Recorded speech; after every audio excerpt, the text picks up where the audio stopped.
నమస్తే, welcome to NTV digital. దేశ భాషలందు తెలుగు లెస్స అంటారు. కానీ ఇప్పుడు చాలామంది తెలుగు మాట్లాడడమే మర్చిపోతున్నారు. దేశ విదేశాలకు చెందిన ఎంతోమంది మన భాష పైన ప్రేమతోటి ఇక్కడికి వచ్చి తెలుగు నేర్చుకొని పట్టు సాధిస్తున్నారు. కానీ మన తెలుగిళ్లలో పుట్టిన ఎంతోమంది పిల్లలు తెలుగు మాట్లాడడాన్ని నామోషిగా ఫీల్ అవుతున్నారు. ఇలాంటి వాళ్ళందరికీ ఒక ఆవిడ ఆదర్శంగా నిలుస్తోంది. ఆవిడ పేరు అనా. నమస్తే అనా. నమస్తే అండి. బాగున్నారా? బాగున్నాను. మీరు బాగున్నారా? ఎస్, చాలా బాగున్నాను. చాలా సంతోషంగా ఉంది మిమ్మల్ని ఇలా కలుసుకున్నందుకు. మీరు ఇలా నాకు తెలుగులో మాట్లాడుతూ ఉంటే మాకు ఇంకా చాలా చాలా ఆనందంగా ఉంది.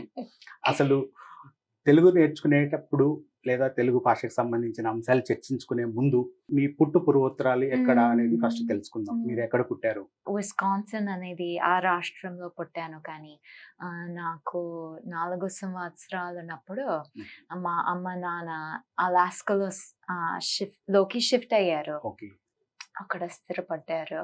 మొత్తానికి అలాస్కాలోనే పెరిగాను. ఓకే. ఆ, అమ్మ నాన్న ఏం చేసేవాళ్ళు? అమ్మ హౌస్ వైఫ్, మా నాన్న like health care software engineer. ఎంతమంది మీ బ్రదర్స్ సిస్టర్స్? మీకు ఎంతమంది? ఒక అక్క, ఒక తమ్ముడు. ఓకే. ఇప్పుడు మా తమ్ముడి పెళ్లి కూడా అయింది. ఓకే. సో మరుదలు మ్మ్. అని అంటారు కదా. అంటారు. మరుదలు కూడా ఉన్నారు. వాళ్ళ 2 చిన్న పిల్లలు. మీరు ఏం చదువుకున్నారు? ఎక్కడ చదువుకున్నారు? అలాస్కాలో పెద్ద పేరున్న యూనివర్సిటీస్ లేవు. ఓకే. అందుకే చాలా మంది అలాస్కాలో పెరిగిన విద్యార్థులు కాలేజ్ కోసం బయటకు వెళ్తారు. అంటే ఇక్కడ మీ దేశంలో 11th 12th కి కాలేజ్ చెప్తారు కదా. అవును. సో మేమైతే గ్రాడ్యుయేషన్ కి కాలేజ్ చెప్తాము. ఓకే. సో హై స్కూల్ అంటే 10th 11th 9th 10th 11th 12th అయిపోయాక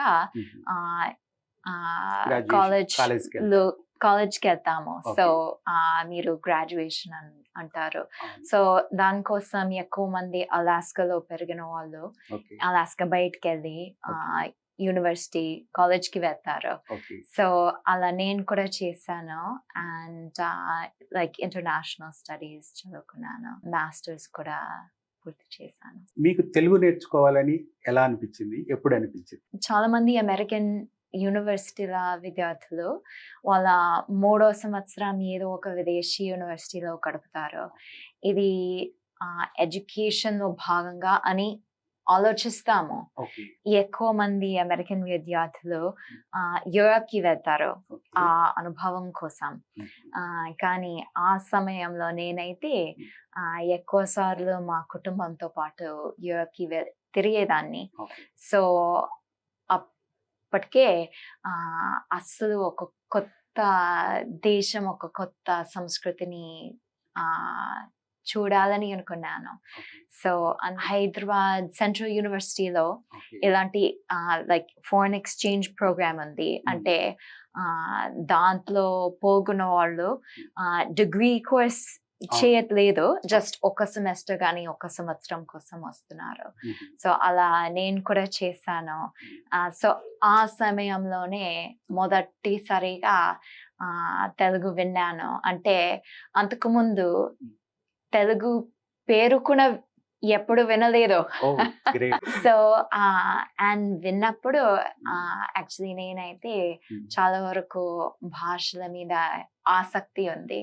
సో ఆ సమయంలో కూడా విన్నప్పుడు అస్సలు వింతగా అనిపించింది. బట్ కొంచెం ఒక నేర్చుకుంటే సాహసలాగా ఉంటుంది అని నాకు అనిపించింది ఆ సమయంలో. ఇండియాలో చాలా లాంగ్వేజెస్ ఉన్నాయి, మీకు తెలుసు. ఉన్నాయి. మీరు ఫారిన్ ఎక్స్చేంజ్ పాలసీలో భాగంగా మీరు హైదరాబాద్ వచ్చారు. హైదరాబాద్ లో తెలుగే నేర్చుకోవాలని ఎందుకు అనిపించింది? మిగిలిన భారతీయ భాషలు నేర్చుకోవాలని ఎందుకు అనిపించలేదు? కొన్ని కారణాలు ఉన్నాయి.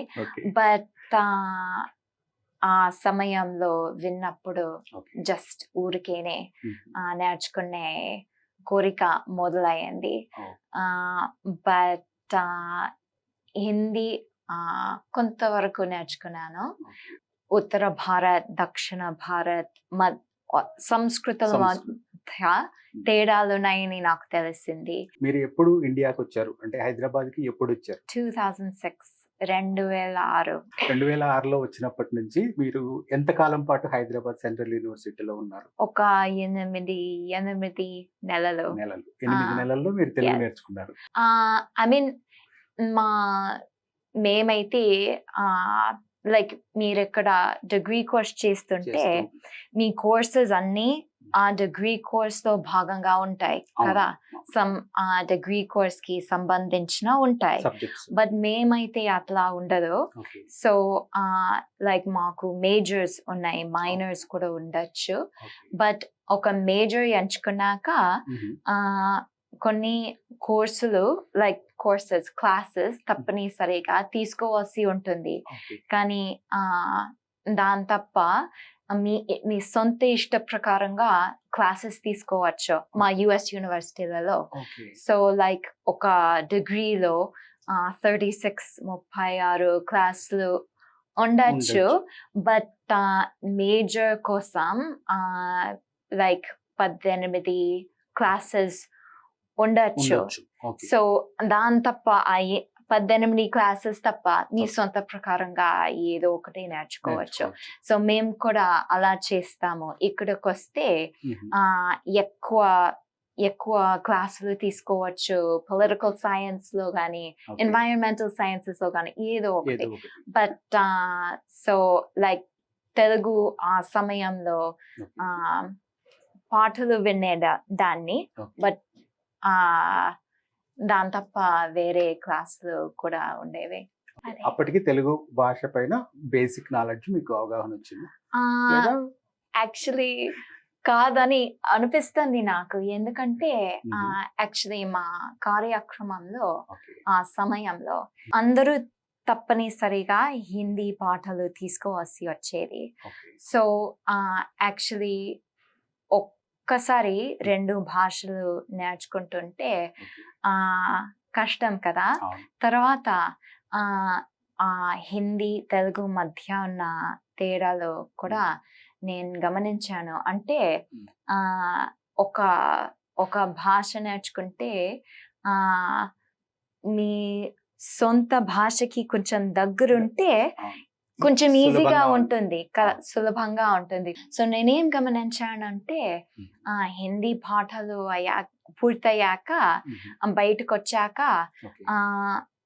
ఊరికేనే కొన్ని కొత్త పదాలు గుర్తుకి వస్తాయి.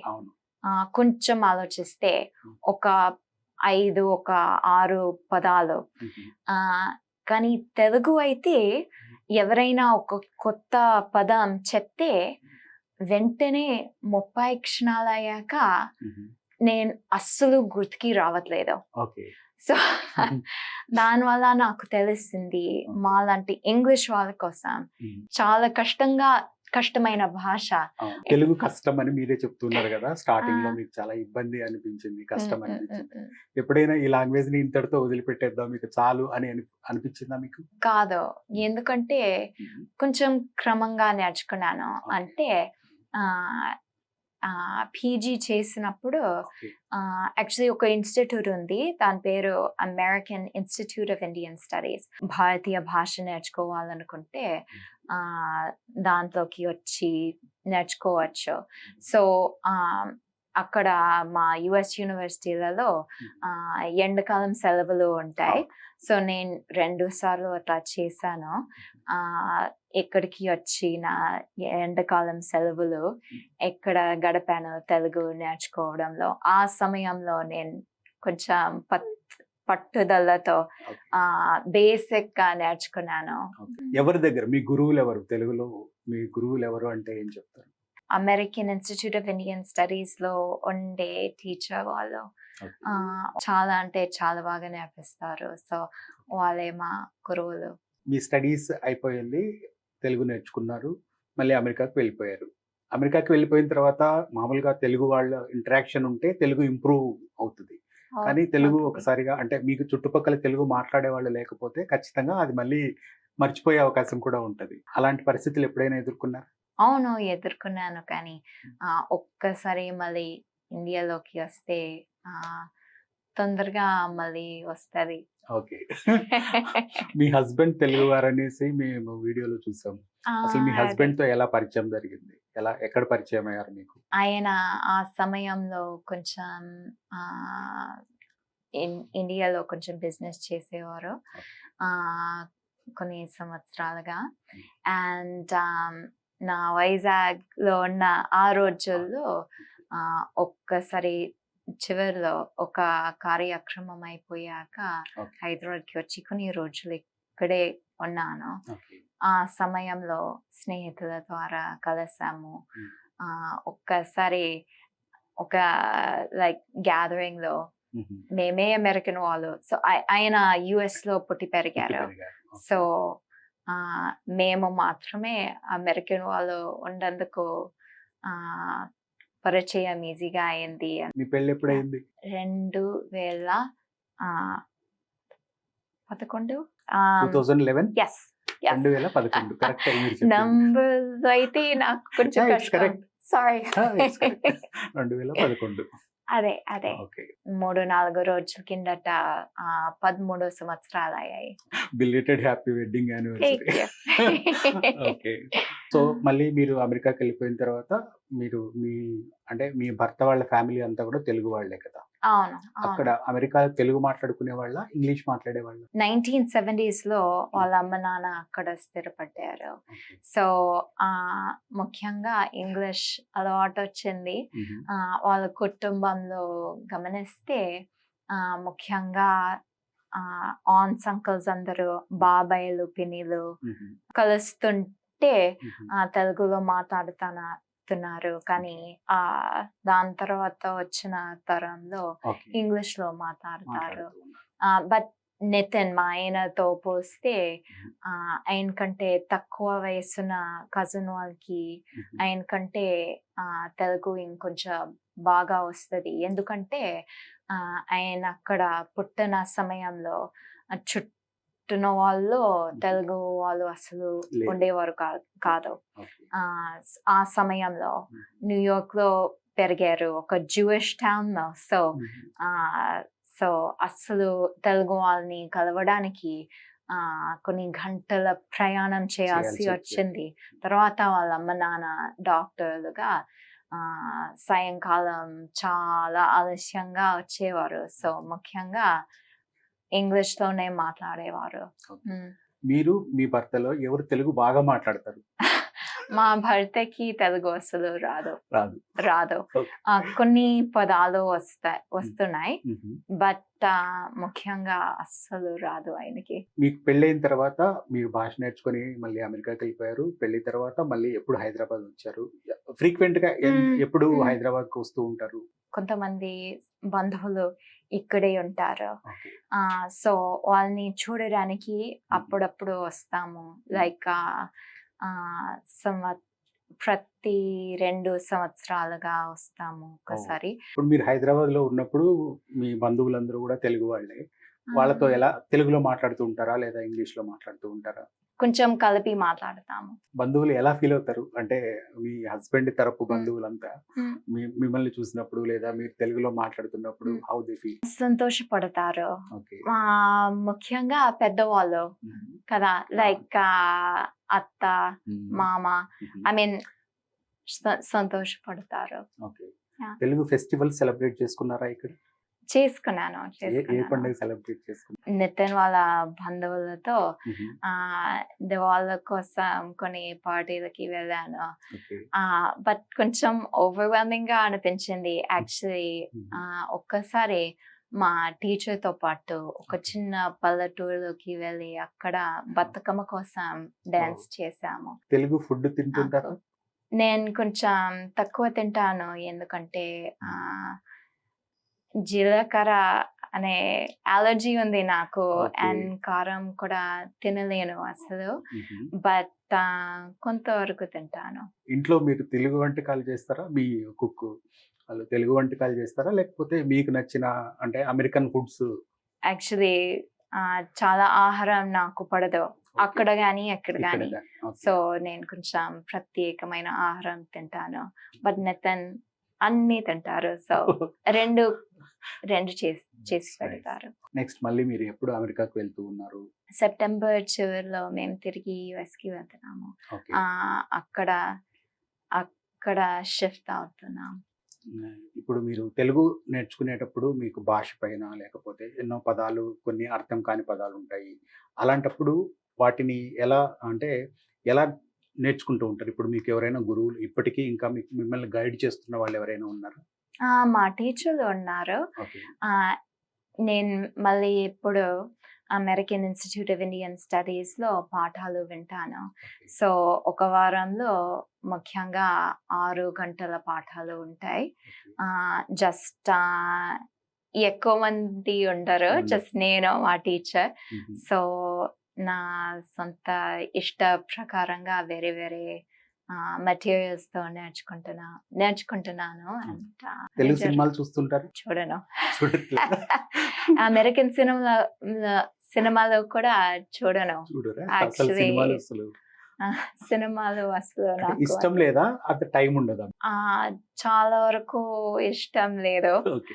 బట్ కొన్ని నాకు నచ్చుతాయి. బట్ చాలా వరకు తెలుగు సాంగ్స్ కానీ పాటలు అయితే సినిమా పాటలు కదా, సో సినిమాలు చూడకపోవడం వల్ల పాటలు కూడా కొంచెం తక్కువ తెలుసు. మీరు తెలుగు లాంగ్వేజ్ లో భాగంగా, తెలుగు Yes. భాష నేర్చుకోవడంలో భాగంగా పద్యాలు మీన్స్ పోయమ్స్ అలాంటివి ఏమైనా ప్రాక్టీస్ చేశారా తెలుగులో?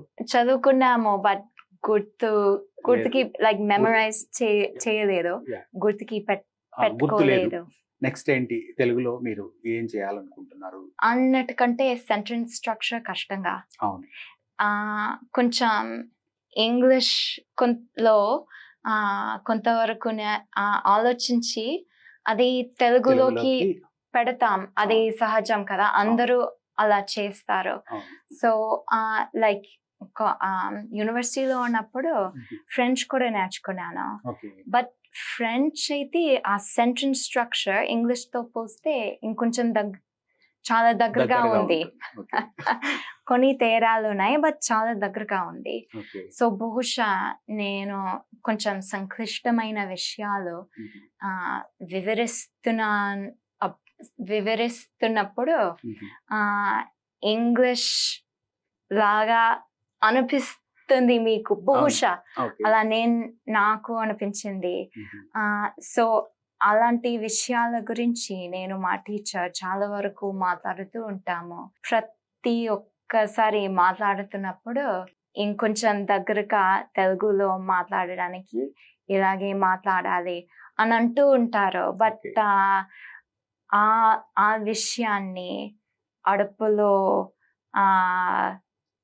పెట్టుకోవాలనుకుంటే చాలా వరకు కష్టపడాలి. సో నేర్చుకునే విషయంలో అదే ఒక లక్ష్యం, ఇంకా దగ్గరగా మాట్లాడుకోవాలి అని. ఇప్పుడు మీరు హైదరాబాద్ లో ఉన్నారు కాబట్టి మీ చుట్టుపక్కల మాక్సిమం తెలుగు వాళ్ళే ఉంటారు.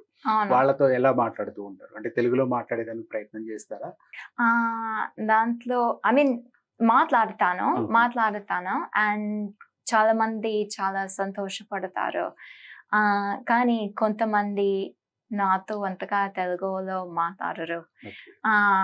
కొన్ని కారణాలు ఉండొచ్చు. ఒకటి ఏంటంటే కొంచెం ఓపిక ఉండాలి నాతో మాట్లాడడానికి కదా. కొంచెం మెల్లగా మాట్లాడుతున్నాను, తప్పులు ఉంటాయి అవన్నీ. సో కొంచెం ఓపిక ఉండాలి. బట్ వాళ్ళు నాతో తెలుగులో మాట్లాడితే నేను తప్పకుండా వాళ్ళతో తెలుగులో మాట్లాడతాను. అమెరికా కల్చర్ నుంచి లేదా అమెరికాలో పుట్టి పెరిగిన మీరు ఇక్కడికి వచ్చి ఇక్కడ వాతావరణ పరిస్థితులు, సంస్కృతి, సంప్రదాయాలు వీటన్నిటిని చూసినప్పుడు మీకు ఎలా అనిపిస్తుంది? కొంచెం ఫెమిలియర్ గా అయింది ఇప్పుడు. సో నాకు నచ్చుతుంది. యాక్చువల్లీ ఇక్కడ తెలుగు రాష్ట్రంలో తిరిగేటప్పుడు దగ్గరున్న వాళ్ళు చాలా బాగా చూసుకుంటారు అండ్ చాలా ప్రేమతో చూసుకుంటారు నన్ను. సో అండ్ కొంచెం అలవాటు అయింది ఇప్పుడు. సో యూనో ఒక వేరే దేశంలోకి వెళ్తే మీ సొంత సంస్కృతిలో ఉన్న సంస్కృతి వాళ్ళని కలిస్తే కంఫర్టబుల్ గా అనిపిస్తుంది కదా. అవును. అలాంటి కంఫర్ట్ నాకు ఇప్పుడు అనిపించింది ఎక్కడ అవును. తెలుగు వాళ్ళతో. సో మంచిగా ఫీల్ అవుతాను. తెలుగు మాట్లాడేటప్పుడు లేదా తెలుగు నేర్చుకునే క్రమంలో లేదా తెలుగు ఏదన్నా అంటే డిస్కంఫర్ట్ ఫీల్ అయిన సందర్భాలు ఏమైనా ఉన్నాయి? భాషకి సంబంధించిన ఉండదు. యాక్చువల్లీ ఇక్కడ పెద్ద ఇబ్బంది ఏం జరగలేదు. ఆ మా బంధువులు దగ్గరున్నందుకు వాళ్ళు మమ్మల్ని కొంచెం జాగ్రత్తగా చూసుకుంటారు. ఏమైనా పెద్ద ఇబ్బంది వస్తే వాళ్ళు కొంచెం సలహా ఇస్తారు, కొంచెం సహాయం చేస్తారు. సో పెద్ద ఇబ్బంది ఏం జరగలేదు. బట్ యాక్చువల్లీ ఒకటేంటంటే చాలా పల్లెటూరులోకి వెళ్తే నాకు అర్థం అసలు రాదు. వేరే వేరే యాసలు ఉన్నాయి కదా. కొంతవరకు నాకు తెలిసింది. ఉదాహరణకు ఇక్కడ మీ తెలంగాణలో కొంతమంది నేను చేసిన అలా మాట్లాడతారు కదా. లేకపోతే చెప్పిండ్రు అవన్నీ చెప్తారు కదా. సో కొంతవరకు నాకు తెలిసింది వేరే వేరే యాసలో ఎలా ఉన్నాయో అని. కానీ అసలు ఒక పల్లెటూరులోకి వెళ్తే అర్థం రాదు. అసలు వేరే యాసలో ఎంత వేరేగా ఉన్నాయో. సో ఆ ఇబ్బందిని కొంచెం ఎదుర్కొన్నాను. ఏ ఊరికి వెళ్ళారు? ఏ ప్రాంతానికి వెళ్ళారు? ఒక వారం కిందట మా టీచర్ తో పాటు నల్లమల అడవి దగ్గరున్న పల్లెటూరులోకి వెళ్ళాను. యాక్చువల్లీ పల్లెటూరులో నాకు చాలా చాలా ఇష్టం. చూడడానికి, అక్కడున్న వాళ్ళని కలవడానికి అదే నాకు ఇష్టం యాక్చువల్లీ. సో ఎప్పుడైనా ఒక అవకాశం వస్తుంటే తప్పనిసరిగా వెళ్తాను. ఏ ప్రాంతాలు మీరు ఇప్పటి వరకు తెలుగు రాష్ట్రాల్లో, తెలంగాణలో కావచ్చు, ఆంధ్రప్రదేశ్ లో కావచ్చు, ఏ ప్రాంతాలు మీరు విజిట్ చేశారు? కొంచెం పెద్ద ఊరు అయితే విజయవాడకి వెళ్ళాను. ఆఫ్ కోర్స్ వైజాగ్ కి వెళ్ళి ఉన్నాను. గుంటూరు కూడా వెళ్ళాను.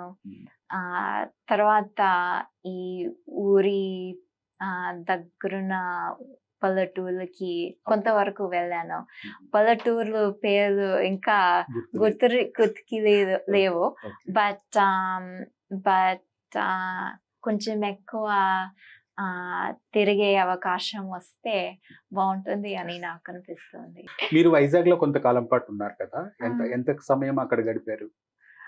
మొత్తానికి ఒక 5 నెలలు. అంటే మా ఎండాకాలం సెలవులు ముఖ్యంగా ఒక 3 నెలలు నేను 2 సార్లు అక్కడికి వెళ్ళాను. సో అక్కడున్న కార్యక్రమం మా యూనివర్సిటీ క్యాలెండర్ ప్రకారంగా నడుస్తుంది. సో ఒక 2.5 గంటలు నెలలు అక్కడ 2 సార్లు గడిపాను. సో మొత్తానికి 5 నెలలు. అక్కడ లాంగ్వేజ్ తో పాటు ఇంకా వేరే ఏమైనా నేర్చుకున్నారా? మొదటిసారి వెళ్ళినప్పుడు మొదటి ఎండాకాలం కొంతవరకు భరతనాట్యం నేర్చుకున్నాను. జస్ట్ కొన్ని అడుగులు. మొత్తం మీకు ఎన్ని భాషలు వస్తాయి? ఫ్రెంచ్ వచ్చు, హిందీ కొంతవరకు వస్తుంది. అంటే ఎక్కువ మాట్లాడలేను ప్రస్తుతం, బట్ ముఖ్యంగా అర్థం అవుతుంది. And Telugu, English. అంటే మీరు ఇక్కడ మౌల్డ్ కావడానికి, అంటే ఇక్కడి వాతావరణ పరిస్థితులకు అలవాటు పడడానికి ఎంత సమయం పట్టింది? యాక్చువల్లీ కొన్ని సంవత్సరాలు పట్టాయి. యాక్చువల్లీ ఇక్కడ స్టడీ అబ్రాడ్ చేసినప్పుడు మొదట్లో ఒక వేరే వేరే అమెరికన్ విద్యార్థులతో పాటు ఒక గెస్ట్ హౌస్ లో కొన్ని నెలలు ఉండేదాన్ని. దాని తర్వాత 2 అమెరికన్ విద్యార్థులతో పాటు ఒక లైక్ హోస్ట్ ఫ్యామిలీ వాళ్ళ ఇంట్లోకి వెళ్ళిపోయాను. ఓకే. తర్వాత వైజాగ్ వెళ్ళినప్పుడు ఒక ఇంకో హోస్ట్ ఫ్యామిలీ ఇంట్లో ఉండేదాన్ని. ఇద్దరు పిల్లలు US లో స్థిరపడి ఉన్నారు ఆ సమయంలోనే. సో కొంచెం అమెరికన్ అలవాట్లు పద్ధతులు వాళ్ళకు తెలుసు. అట్లాగే నేను కొంచెం క్రమంగా సంస్కృతిలోకి వచ్చాను. అన్ని వెంటనే ఒక్కసారిగా ఒక వేరే సంస్కృతిలోకి వెళ్తే కల్చర్ షాక్ అయిపోవచ్చు. బట్ క్రమంగా చేసినందుకు బాగా ఫీల్ అయ్యాను. అండ్ ఇబ్బంది ఏం ఎదుర్కోలేదు. బట్ దానివల్ల కొన్ని సంవత్సరాలు పట్టాయి. ఇక్కడ మామూలుగా మీ బంధువులందరూ కూడా తెలుగు వాళ్ళే కాబట్టి తెలుగు వాళ్ళు మాక్సిమం పండగలప్పుడు కానీ మిగిలిన సందర్భాల్లో ట్రెడిషనల్ శారీస్ అలాంటివి కట్టుకుంటూ ఉంటారు. మీరు ఎప్పుడైనా ట్రై చేశారా? కొన్ని పిల్లల కోసం వేసుకున్నాను. యాక్చువల్లీ అత్తమ్మ చెప్పారు తప్పనిసరిగా ఈ పెళ్లి కోసం ఒక చీర కట్టుకోవాల్సి ఉంది. సో కట్టుకున్నాను. ఇప్పుడు మామూలుగా అమెరికాలో అంటే ఫ్యామిలీ సిస్టమ్ కి వచ్చేసరికి మీరు అక్కడికి ఇక్కడికి ఏం డిఫరెన్స్ గమనించారు? నేనేం చూసానంటే నితిన్ వాళ్ళ కుటుంబంలోకి చూస్తే పెద్దవాళ్ళు ఇంకొంచెం సమూహంగా నిర్ణయాలు తీసుకుంటారు, సలహా ఇస్తారు. మా కుటుంబాల్లో అమ్మ నాన్న లైక్ మీరు ఒక మంచి మార్గంలోకి వెళ్ళకపోతుంటే అమ్మ నాన్న సలహా ఇస్తారు, బట్ ఇంకెవరు చెప్పరు. ఆయన కుటుంబాల్లో అందరూ కొంచెం సలహా ఇస్తారు, కొంచెం కొంతవరకు చెప్తారు. కాకుండా ఇంకా చుట్టుపక్కల ఉన్న బంధువులు, బాబాయిలు, తెలుసు పిన్ని, అలాంటి వాళ్ళందరూ కూడా ఇన్వాల్వ్ అవుతారు. అవును, అదే. ఒక చిన్న కథ చెప్పనా? కొన్ని సంవత్సరాల కిందట మా నాన్న అయితే ఆయన పారాగ్లైడింగ్ చేస్తారు. మా అమ్మ నాన్న ఇంటి చుట్టూ పెద్ద పెద్ద పర్వతాలు ఉన్నాయి. సో ఆయన ఒక వారంలో 2, 3, 4 సార్లు పర్వతాల పైకి ఎక్కి కిందికి ఎగిరి వస్తారు. పారాగ్లైడింగ్ అని అంటాము. ఒక్కసారి కొంచెం వింటైన విండ్ ప్యారన్ వల్ల ఒక పెద్ద సంఘటన జరిగింది. మా నాన్న అయితే రిబ్స్ అన్ని ఏమంటారు పగిలిపోయాయి, విరిగిపోయాయి. Thank you. సో హాస్పిటల్లోకి వెళ్ళి ఒక వారం అక్కడుండేవారు. అండ్ తర్వాత కొన్ని సర్జరీలు అయ్యాయి. సో నేను నితిన్ కొంచెం తొందరగా అలాస్కాకి వెళ్ళిపోయాము అమ్మతో ఉండడానికి. మా నాన్న హాస్పిటల్ బయటకు వచ్చేటప్పుడు అక్కడ ఉండడానికి. ఒక్కసారి ఆ సమయంలో నితిన్ మా అమ్మని ఒక ప్రశ్న అడిగారు. అంటే మా నాన్న మైక్ మళ్ళీ ఒక్కసారి పారాగ్లైడింగ్ చేయాలనుకుంటే మీరేం చేస్తారు? మా అమ్మ ఏం చెప్పారంటే అట్లా చెయ్యరు అని నేను కోరుకుంటున్నాను, కానీ ఆయన నిర్ణయం కదా, అలా చేస్తే నేనేం చేయలేను.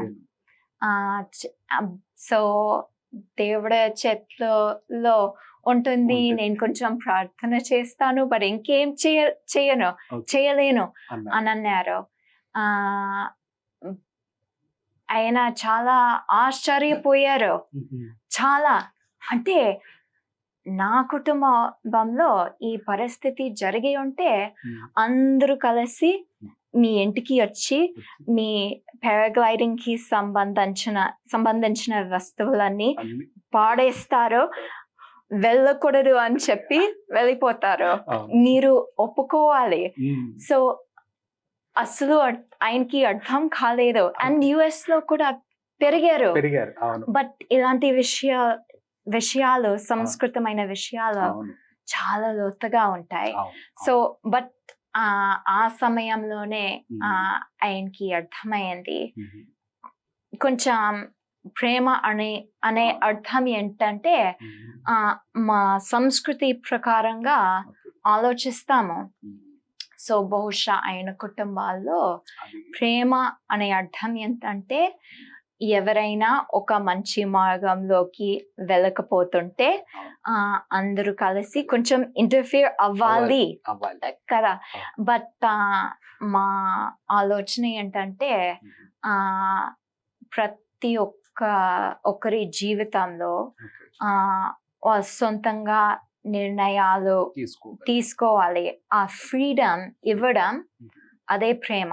మ్మ్. అలాంటి ఆలోచన ఉంది మాకు. అవును. సో ఇది ఒక సంస్కృతమైన Yes. తేడా. చాలా బట్ లోతుగా చూస్తే కనిపిస్తుంది. బట్ అవును. చాలా మంది అంతవరకు ఆలోచించకపోవచ్చు.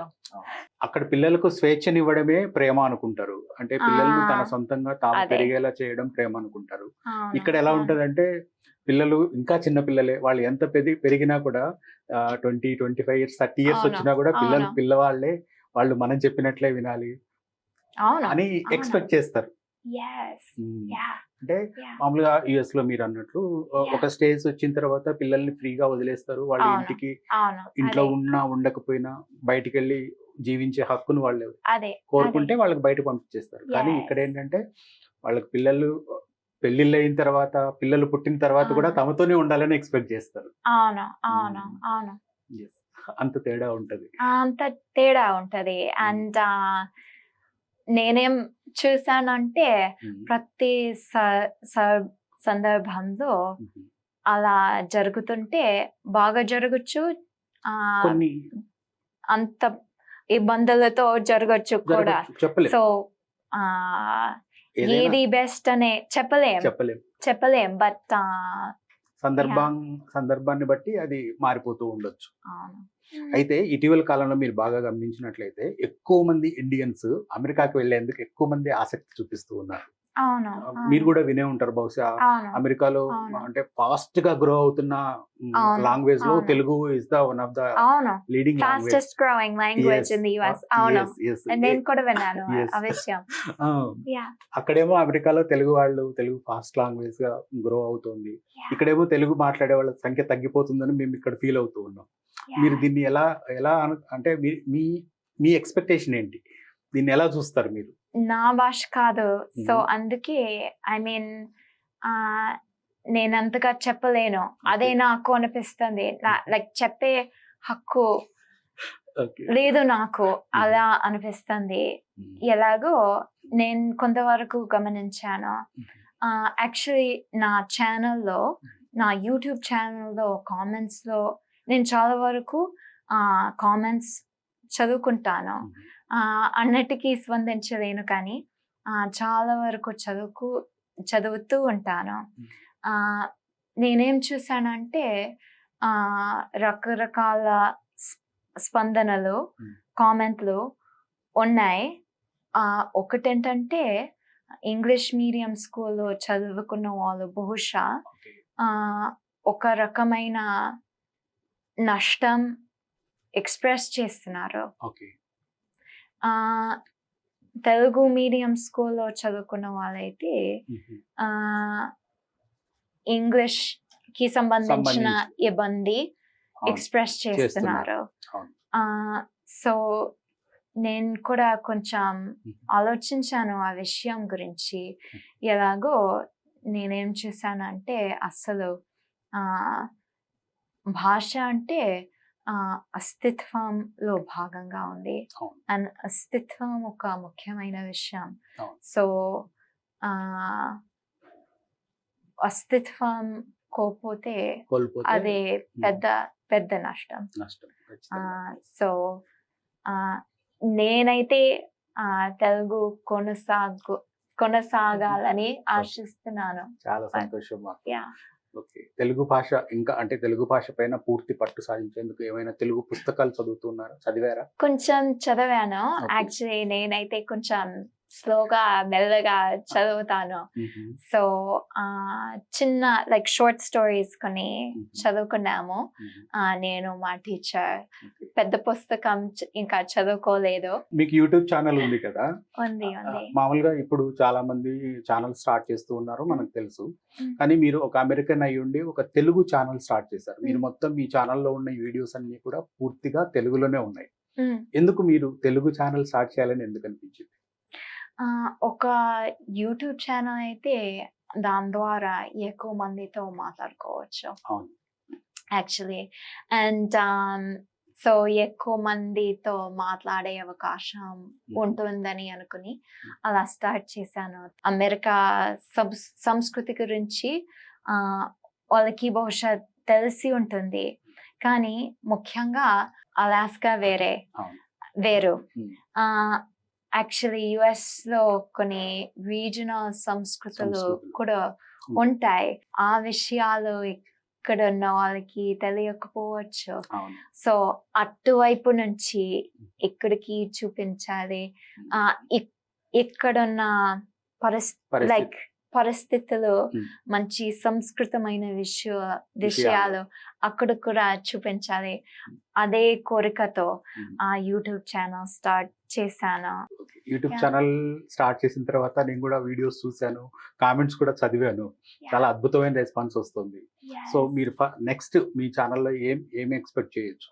నేను చెప్పిన కథ మా ఆయన గురించి, మా నాన్న సంఘటన గురించి, అలాంటి లోతైన సంస్కృతికి సంబంధించిన నమ్మకాలు, ఆలోచనలు ఉంటాయి.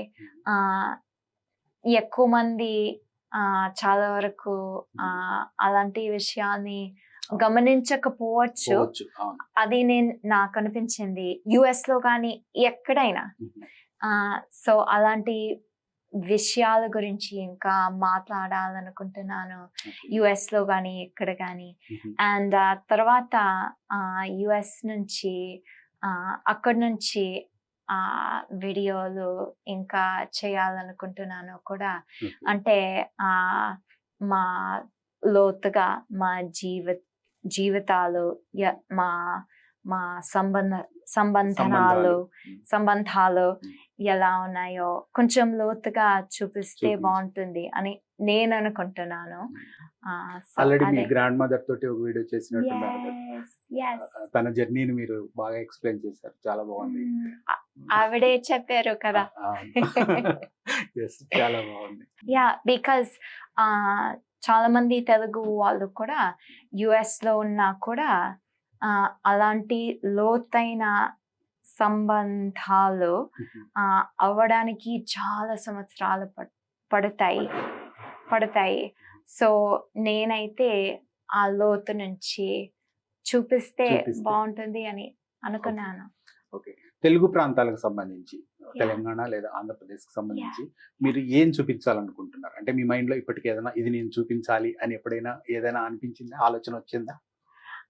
కొన్ని ఆలోచనలు వచ్చాయి. ఉదాహరణకు డాన్స్ గురించి ఒక వీడియో ప్రస్తుతం చేస్తున్నాను. తెలుగు రాష్ట్రాల్లో మీకు బాగా నచ్చిన ప్రదేశం ఏంటి? బంధువుల ఇల్లు. ఐ మీన్ ఇల్లు అంటే వాళ్ళతో సమయం గడపడం. చాలా సంవత్సరాల కిందట అరకు లోయలోకి వెళ్ళాను. అదే నాకు చాలా చాలా నచ్చింది. చాలా అందమైన ప్రాంతం. బట్ నేనైతే ప్రాంతాల కంటే సంబంధాలు ముఖ్యమైన విషయాలు. సో మంచి లైక్ ప్రియమైన స్నేహితులతో సమయం గడపడం, బంధువులతో సమయం గడపడం, అదే నాకు నచ్చుతుంది. అన్న, ఎప్పుడైనా మీ బంధువులు అంటే మీరు తెలుగు పైన చూపిస్తున్నటువంటి ప్రేమను చూసి ఎందుకు ఆ భాషతో మీకు ఎందుకు అని ఎప్పుడైనా మీ పైన అంటే వివక్ష అంటాం కదా, డిస్క్రిమినేషన్ మీన్స్ వివక్ష. ఒక కొత్త పదం నేర్చుకున్నాను ఈరోజు. డిస్క్రిమినేషన్ మీన్స్ వివక్ష చూపించిన అవకాశం సందర్భం ఎప్పుడైనా ఎదురైందా మీకు? జరగలేదు. యాక్చువల్లీ మా నాన్న అయితే ఆ సాహసం కోసం అలాస్కాలోకి షిఫ్ట్ అయ్యారు. సో నేను వాళ్ళ అమ్మాయి కదా, అవును. సో నాలో కూడా సాహసం చేసే కోరిక ఓకే. కొంచెం సహజం కదా. అవును. సో బట్ కొంతమంది అయినా అడుగుతారు ఎందుకు అలా. బట్ మీరేమన్నారు? వివక్ష. వివక్ష Yeah. వివక్ష ఏం లేదు, జస్ట్ తెలుసుకోవాలని ఆసక్తి ఉంది. ఓకే. అన్న ఇంకో విషయం మర్చిపోయాను. మీరు ఎప్పుడైనా చెప్పండి. ఉద్యోగం చేశారా? జాబ్ చేశారా? మాకు మా ఆయనకి చాలా వరకు ఒక వ్యాపారం ఉండేది. నేను ముందు Okay. చెప్పినట్టుగా. సో నేను చెప్పినట్టుగా కొంచెం ప్లాన్ ఆయన బాగా ప్లాన్ చేసి మేము కొంచెం తొందరగా రిటైర్ అయ్యారు. అంటే డైరెక్ట్ గా గ్రాడ్యుయేషన్ నుంచి వ్యాపారంలోకి వెళ్ళాను. సో ఒక 12 సంవత్సరాలుగా పనిచేసే వాళ్ళం అట్లా. ఇప్పుడు ఉద్యోగం చేసే అవసరం అవకాశం లేదు. రాలేదు. బికాజ్ మీరైతే ఉద్యోగం చేయడం అంటే like your working for someone కదా. Someone, yes. సో కరెక్ట్, ఉద్యోగం చేసే అవకాశం రాలేదు. రాలేదు. అవును. మీరు ఏంటంటే మీకు బిజినెస్, మీ ఓన్ బిజినెస్ కాబట్టి Own మీరు business. దానికోసం మీరు Yes. చాలా time వరకు పని చేస్తారు. అదే మీకు Yes. జాబ్ ఎస్ అంతే. ఎస్ ఎస్ అలా చెప్తాము. అవును. జాబ్ అంటే మీ సొంతంగా ఉండొచ్చు, లేకపోతే వేరే వాళ్ళ కోసం కోసం పని పని చేయొచ్చు. అదే మేము జాబ్ ఎలా ఫీల్ అవుతామంటే మీరు ఫర్ చెప్పినట్టు సమ్వన్ వర్కింగ్ ఫర్ సమ్వన్. అలా feel అవుతాం. Okay. What's your future plans? నేను చెప్పినట్టుగా యుఎస్ కి తిరిగి వెళ్తున్నాము. మళ్ళీ ఎప్పుడు వస్తారు? చూద్దాం. యాక్చువల్లీ కొంతవరకు అక్కడే ఉంటాము కొన్ని సంవత్సరాలు. యాక్చువల్లీ ప్రస్తుతానికి నేను మా ఆయన అలాస్కాలో ఒక ఇల్లు కొనుక్కుంటున్నాము. Oh. సో నేను ఫస్ట్ టైం గా నా సొంత కుటుంబంతో పాటు అక్కడ ఉంటాను. లైక్ మా అమ్మ నాన్న ఇంకా అక్కడ ఉంటారు. Okay. సో ప్రయాణం వాళ్ళని చూడడానికి వెళ్తూ ఉంటాను. కానీ ఇప్పుడు నేను నా సొంత వాళ్ళతో అక్కడ అక్కడే. ఉంటాను. సో ఆ విషయం గురించి నాకు అంతులేని సంతోషం. అండ్ అక్కడి నుంచే మీ అందరి కోసం వీడియోలు చేయాలనుకుంటున్నాను. తప్పకుండా మీరు మరిన్ని వీడియోలు చేయాలని మేము ఆశిస్తూనే ఉన్నాం, కోరుకుంటూ ఉంటాం. ఇంకొక చిన్న విషయం, యాక్చువల్లీ వీక్షకులతో ఒక్కసారి ఉదాహరణకు మీరు నన్ను పిలిచినందుకు నాకు చాలా సంతోషం. ఎందుకంటే ఇవన్నీ కామెంట్స్ చూస్తున్నాను, కానీ ఒక్కసారి ముఖి కలిస్తే అదే బెస్ట్ కదా, అదే నాకు అనిపిస్తుంది. సో ఇది ఈరోజు జరిగినందుకు నాకు చాలా సంతోషం. మాకు కూడా చాలా ఆనందంగా ఉంది నిజంగా. అంటే ఎక్కడో పుట్టి ఎక్కడో పెరిగి ఇక్కడికి వచ్చి మా భాష పైన ఇంత ప్రేమతోటి ఇంత బాగా అంటే దానిపైన పూర్తి పట్టు సాధించాలనే మీ ప్రయత్నం, తపన మాకు చాలా నిజంగా చాలా ఆనందంగా అనిపిస్తుంది. మిమ్మల్ని మీరు ఒక ఇన్స్పిరేషన్ చెప్పాలంటే ప్రజెంట్ జనరేషన్ అంటే తెలుగు జనరేషన్కి మీరు ఒక ఇన్స్పిరేషన్. చాలా మంది మీరు మీ గురువులు చెప్తూ ఉంటారు, బహుశా తెలుగు మాట్లాడడం తగ్గిపోతుంది, మా పిల్లలు ఎవరు తెలుగు మాట్లాడట్లేదు. ఎందుకంటే పుట్టినప్పటి నుంచే వాళ్ళు ఇంగ్లీష్ మీడియం స్కూల్స్ లో చదువుతూ ఉన్నారు. తెలుగు అనే ఒక లాంగ్వేజ్ అనేది లేకుండా పోతుంది. ఈవెన్ ఇళ్లలో కూడా పేరెంట్స్ కూడా ఇంగ్లీష్ లో మాట్లాడడం మొదలు పెట్టారు. సో మొత్తం అంతా ఇంగ్లీష్ మయం అయిపోతుంది. ఇంగ్లీష్ నేర్చుకోవడం తప్పు కాదు, కానీ తెలుగును వదిలేసి ఇంగ్లీష్ నేర్చుకోవడం అనేది బాధేస్తుంది. అలాంటిది మీరు మాత్రం తెలుగు కోసం ఇంత కష్టపడి ఇంత నేర్చుకుంటున్నారు, చాలా హ్యాపీగా ఉంది. ఎనీవే, మీరు మాకు ఇంటర్వ్యూ ఇచ్చినందుకు 10 మందికి మిమ్మల్ని పరిచయం చేస్తున్నందుకు చాలా ఆనందంగా ఉంది. నన్ను ఆహ్వానించినందుకు చాలా ధన్యవాదాలు. Thank you so much. సంతోషం. ఇది ఇవాల్టి అనాన్ని చూశారు కదా. తెలుగు భాష పైన తనకున్న ప్రేమ, ఆసక్తి, ఆ భాషను మరింత నేర్చుకోవాలనేటువంటి ఒక పట్టుదల మన తెలుగు జాతి అందరికీ ఖచ్చితంగా స్ఫూర్తినిచ్చేటటువంటి అంశం. ఇలాంటి మరిన్ని కథనాలతో మళ్ళీ కలుద్దాం. Thank you.